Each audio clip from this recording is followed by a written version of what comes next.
ব্রহ্মাণ্ড, এই অনন্ত আকাশ, এটা কি সত্যি একটা ইচ্ছা পূরণের কারখানা, নাকি এটা আসলে একটা আয়না? হাজার হাজার বছর ধরে আমাদের শেখানো হয়েছে, চাও আর তুমি পেয়ে যাবে। আমরা মন্দিরের সিঁড়িতে মাথা নত করি, আকাশের দিকে হাত বাড়াই, আর একই কথা বলি, হে ঈশ্বর, আমাকে এটা দাও, ওটা দাও। কিন্তু একটা কঠিন সত্য শুনুন, যদি শুধু চাওয়ার মাধ্যমেই সাম্রাজ্য পাওয়া যেত, তাহলে মন্দিরের বাইরে বসে থাকা ভিক্ষুকরা, যারা দিনরাত সবচেয়ে বেশি চায়, আজ পৃথিবীর রাজা হতো। কিন্তু তারা নয়। আমরা ভাবি আমরা ল অফ অ্যাট্রাকশন বুঝে গেছি। ভাবি দেয়ালে একটা দামি গাড়ির ছবি লাগালেই ব্রহ্মাণ্ড সেটা আমাদের হাতে তুলে দেবে। কিন্তু সত্যি হল ৯৯% মানুষ এই খেলায় হেরে যায়। তাদের ভীষণ বোর্ডে ধুলো জমে, আর প্রার্থনা বাতাসে মিলিয়ে যায়। কেন? কারণ ব্রহ্মাণ্ড তোমাকে সেটা দেয় না যা তুমি চাও। ব্রহ্মাণ্ড তোমাকে সেটা দেয় যা তুমি আসলে। যখন তুমি বলো আমি ধনী হতে চাই, তখন তুমি ব্রহ্মাণ্ডকে একটা বিপজ্জনক সংকেত পাঠাও। চাওয়া মানে আমার কাছে নেই, এটা অভাবের সংকেত।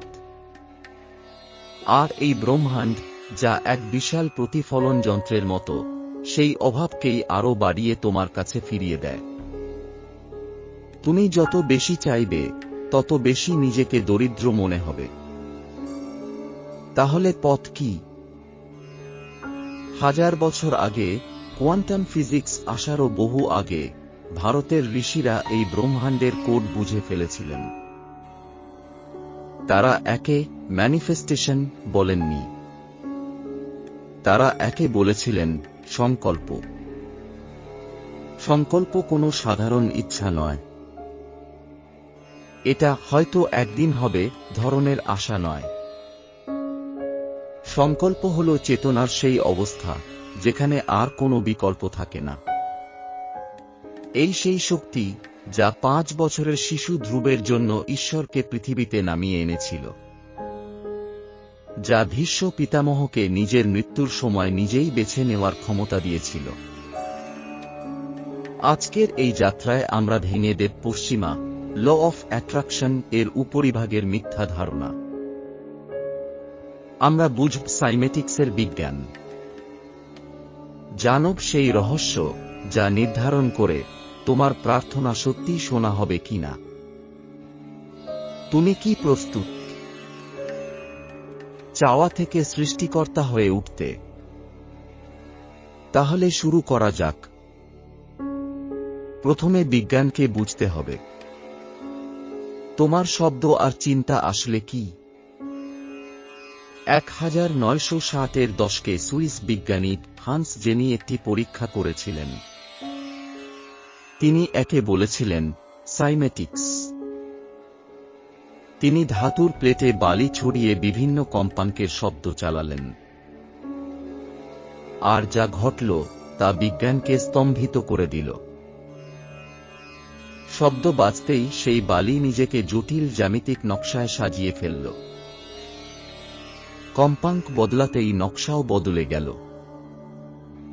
কিন্তু সবচেয়ে আশ্চর্য ঘটনা ঘটল যখন তিনি ও ধ্বনি উচ্চারণ করলেন। বালি এমন এক আকার নিল যা ছিল ঠিক শ্রীযন্ত্রের মতো। ভাবুন তো, প্রাচীন ঋষিরা হাজার বছর আগে কিভাবে শ্রীযন্ত্র তৈরি করেছিলেন। তাদের কাছে তো কোনো আধুনিক যন্ত্র ছিল না, কারণ তারা ধ্যানে ব্রহ্মাণ্ডের শব্দ শুনতে এবং দেখতে পারতেন।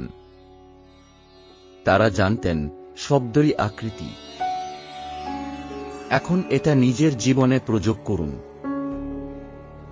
তোমার শরীরের ৭০% জল। জাপানি বিজ্ঞানী মাসারু ইমোটো দেখিয়েছিলেন জল স্মৃতি ধারণ করতে পারে। ভালোবাসা বা কৃতজ্ঞতার শব্দ জলের গঠনকে সুন্দর করে। ভয়, ঘৃণা বা হতাশার শব্দ সেটাকে বিকৃত করে দেয়। তুমি যখন বারবার বলো, আমার ভাগ্য খারাপ, আমি ব্যর্থ, আমার কাছে টাকা নেই, তখন তুমি শুধু কথা বলছো না, তুমি নিজের শরীরের জলকে, নিজের চারপাশের শক্তিক্ষেত্রকে এক ভাঙা প্যাটার্নে সাজিয়ে তুলছ। তুমি নিজের বাস্তবতাকেই দুর্ভাগ্যের আকার দিচ্ছ। এই কারণেই ঋষিরা তৈরি করেছিলেন মন্ত্রবিজ্ঞান। মন্ত্র কোনো ধর্মীয় রীতি নয়, এটা এক ধরনের সাউন্ড টেকনোলজি। মন মানে মন, ত্র মানে যন্ত্র বা রক্ষা। মন্ত্র হল সেই প্রযুক্তি যা মনের বিশৃঙ্খল কম্পনকে এক তীক্ষ্ণ শক্তিতে রূপান্তরিত করে। কিন্তু শুধু মুখে বললেই কি সব হয়?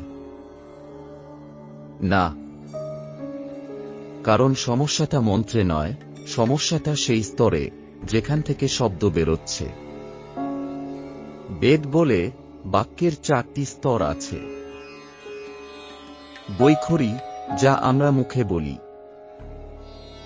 মধ্যমা, যা আমরা মনে মনে ভাবি; পশ্যন্তী, যা আমরা অন্তরে দেখি;